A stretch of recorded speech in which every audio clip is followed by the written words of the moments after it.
Hey guys, welcome back to the Jonested. Today's Tuesday, May 19th, 2026, and I wanted to take you outside for a change and show you some of what we've been working on out here this spring and leading into the summertime.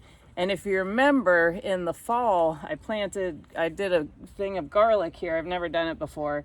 I found another one. But I didn't care for it very well. So this is what my harvest looks like. But also one of the other culprits was Kona, because Kona would come in and lay on this. And so the stalks would get mangled and smushed. So anyway, but I learned definitely make sure it's better protected, and I'm probably watering it more, and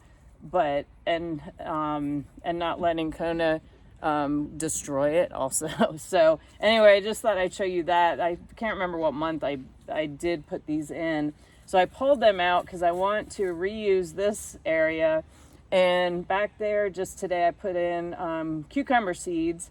And we don't eat, I never buy cucumbers at the grocery store. Most of the vegetables at the grocery have zero flavor anyway. But garden fresh cucumbers are just, I think they're so good. So it's inexpensive and they're really easy to grow, says I, but before mine get destroyed by bugs. But anyway, so I did plant cucumber seeds just today in that one. And then I'll take you around here. If you remember, I think it was just about 2 weeks ago or so, I planted the green beans. These were seed saved from my harvest last year, and they're coming in nicely. And here, I'll show you one that you can actually see. There's one there, and they'll start coming in. And I've been making sure they're watered, and it's been hot. Like today was, I think it was in the upper 90s. Thankfully, it's not terribly humid. So you will bake in the sun just a little bit, but it's not that just suffocating humidity that we do get here in Virginia. I'm in zone 7B, by the way. And then these green beans I planted in March, and I think it was mid-March or near the end. We had an unusually warm March, and so I took a chance and I planted them. We didn't have any frosts after that. We did have some cool downs, but they are no worse for the wear. And so those are coming in nicely. And I do put neem spray on them because otherwise they just get, especially in like my grape bush, if I don't treat it with neem spray periodically, the insects will just completely destroy them. So anyway, and then here I planted all this about the same time in March. These are my peas, and those are coming in nicely. This is the first time I've been successful with them. I think where I planted them before, they didn't have enough sun or it was too hot and dry. And then the wasps, for some reason, really like my baby spinach. So, and we can't eat all this, but my ducks and the chickens love it. And also, I'll probably give some to my family as well.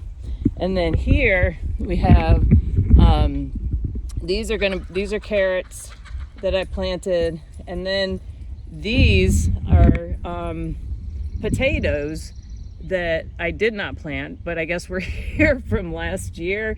And I was going to pull them up, and then I thought, well, I guess God wanted me to have potatoes. So I figured the potatoes and the carrots can fight it out. But I think they'll do fine. These do need to be propped up, so I might have to transplant some of these carrots that are near the base, because I'm going to have to mound that up. But those are really down pretty deep. So it'll be good to see what comes out of that. And then over here I have just some parsley. I let it grow too much. See how thick that stalk is? So I had to cut that back. These are garlic chives, and then these are regular chives. And this is romaine lettuce. So if you go to the grocery store and buy romaine lettuce, save the base and put it in a cup of water for a couple days. It'll start sprouting up, and then you can plant it and it'll grow. this is looking a little tired, but some of them do better than others. I think it really depends on where the romaine lettuce originated, so, and how it was treated. And then here I've planted, I put some seeds in earlier, but it got too chilly. I think that just kind of they weren't able to handle it. So these are a mix of hot peppers, and then these are bell peppers, different varieties of them. And so I'm looking forward to that.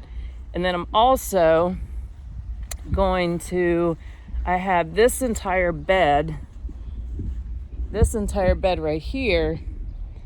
I'm going to be putting in all of my beefsteak tomatoes. I'm also doing cherry tomatoes. And so the reason I'm doing so many tomatoes is because, and I actually have them started, they're inside under the grow light, is because I want to make my own salsa. And it's so good when you're using your own fresh ingredients. And then, so this tomato plant I actually got at Lowe's. I don't know when that was. They had specials, 98 cents. And I bought, I think I bought 6 or 8 of them. And some critter, I had them out on the table, some critter devoured all but one of them. But the one that didn't get devoured is doing well. And look, there we go.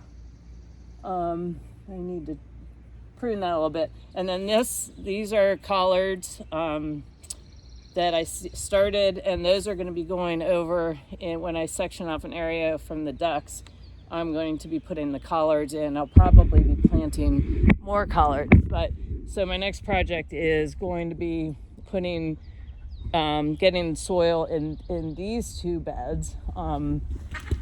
Probably doing that tomorrow. And this area right now it's shaded, but this area gets from pretty much 9 a.m.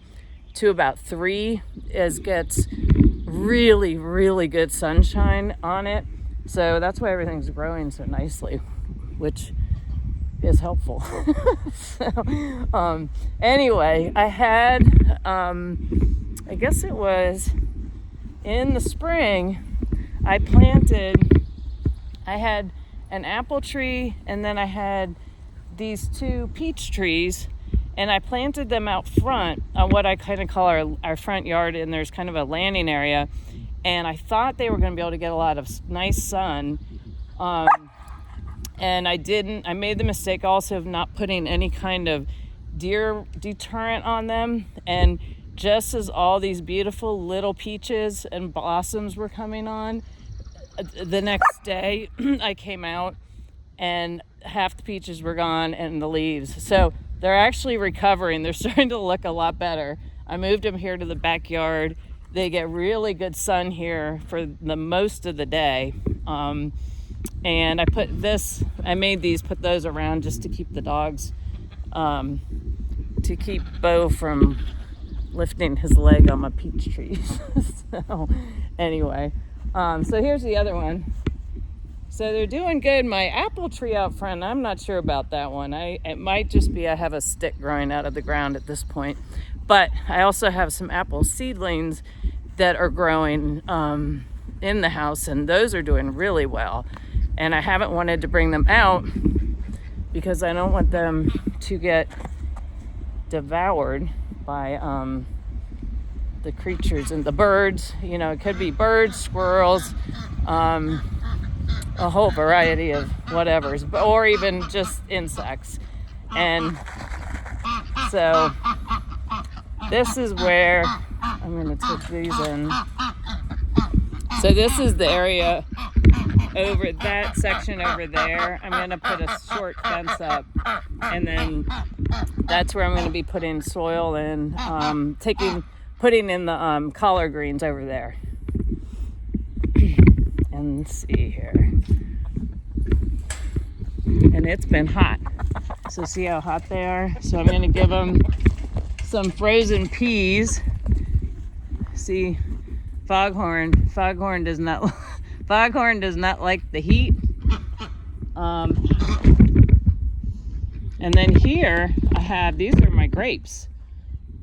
And this grape, I don't know what happened to this, but all of a sudden this spring it's been really growing nicely. But this is one of those where it looks like this now, and I could come out in the morning and half the leaves have been chewed off. So I'm probably going to spray that. I'll probably spray that tonight. You don't want to put neem on anything when it's right in the sunshine.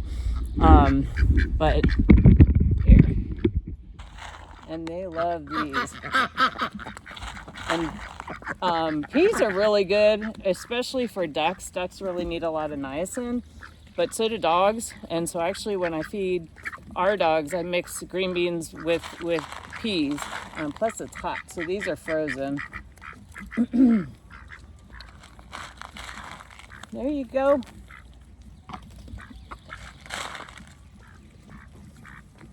And I have the hen in here because she was getting too much attention from the roosters, and they were really damaging her back. So she hangs out in here with the ducks.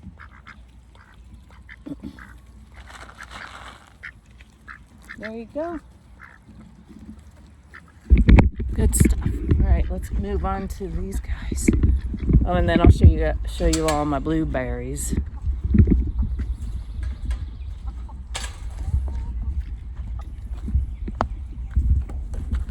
Here we go.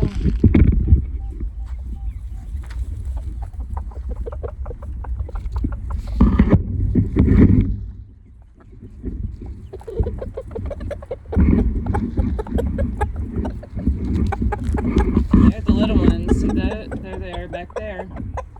They seem to be doing well. Everybody's getting along. So far, so good. Here we go. There's Big Rock. Big Rocky, you got to pee on your wing. You got to pee on your wing. And here are my blueberry bushes, and they are doing really well. I put a barrier up because the dogs kept running over them and also eating them. So I'm having a much better production. You see these? Here they are. So I'm looking forward to these. And I am going to seed save from these and grow some more of my own blueberry bushes. And then these are two different types of blueberry bushes, but this one's starting to really look much better. It hasn't done much over the past couple of years. But definitely putting up that little fence has made a huge difference. And I've also been watering them because, as you all know, we're in a severe drought, and we're supposed to get rain Friday, but then I checked the forecast and it doesn't look like it looks like maybe 50-50 on more like scattered thunderstorms than anything. Unfortunately, excuse me. But I was certainly hoping for us to be able to kind of get some good showers. But you see how Mr. Big Stuff, Mr. Hot Stuff. But so anyway, I just thought I'd show you a little bit of what we're doing here, and some of the garden activity, and we also have good egg production in here. And so I was reading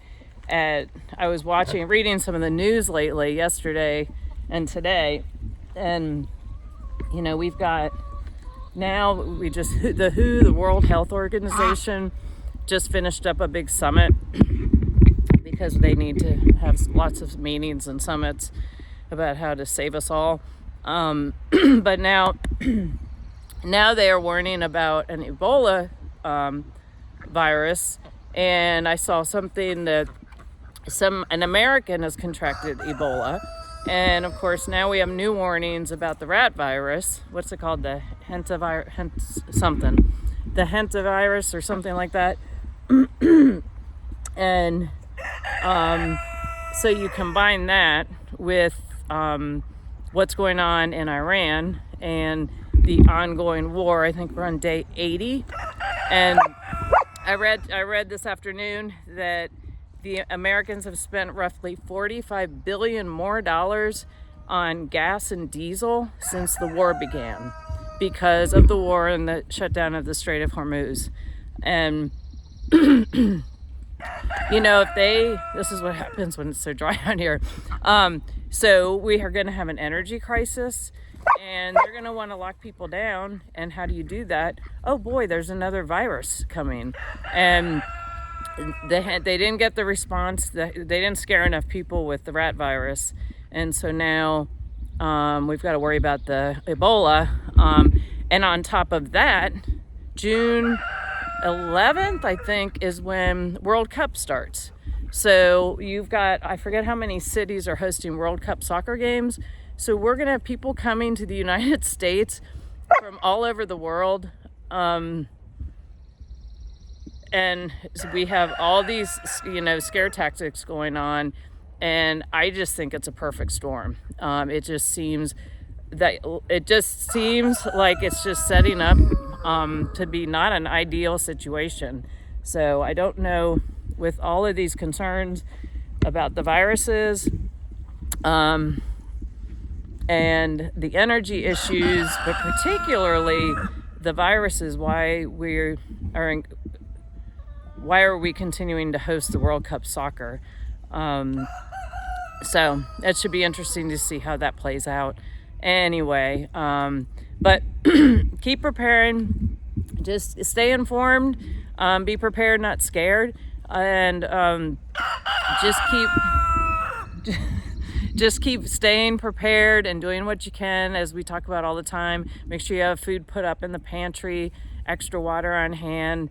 Also, if you're in a drought area, make sure you keep things watered best you can. Also be aware of fire risks. And also the drought is going to be affecting food production and wheat production, because the farmers have not planted because of the drought. So anyway, just pay attention to all these things there's a lot of moving parts going on, and the more you're aware and able to somewhat stay ahead of it, you're in a much better situation to get to weather it, and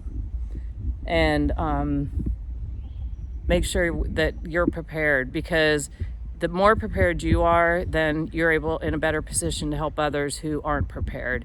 And which I think is we're going to need that. And again, why I make these videos is to try and, even if I wake up one person, so that they realize, oh gosh, maybe just because I wake up in the morning doesn't mean there's going to be food at the grocery store. So anyway, thanks for watching, and please like, subscribe, and share, and I will leave you watching Kona for a minute.